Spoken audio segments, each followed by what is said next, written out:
தமது பிள்ளைகளுக்கு பெயர் சூட்டியதின் காரணத்தை 30/9/1968 அண்ணா பிறந்தநாள் விழா கோபாலபுரம் இளைஞர் திமுக சார்பில் நடைபெற்ற பொதுக்கூட்டத்தில் தலைவர் கலைஞர் அவர்கள் குறிப்பிட்டார்.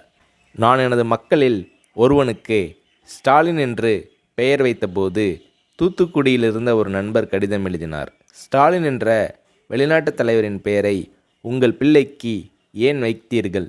உள்நாட்டில் பெயர்கள் கிடைக்கவில்லையா என்று கேட்டிருந்தார்.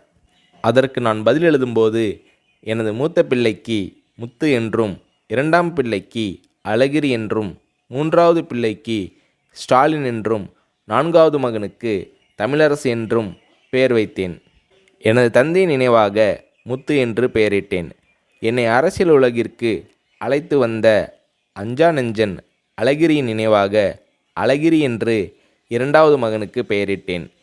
ரஷ்ய நாட்டு தலைவர் ஸ்டாலின் இறந்தபோது பிறந்த மூன்றாவது மகனுக்கு ஸ்டாலின் என்று பெயரிட்டேன் என்கிறார் தலைவர் கலைஞர் அவர்கள்.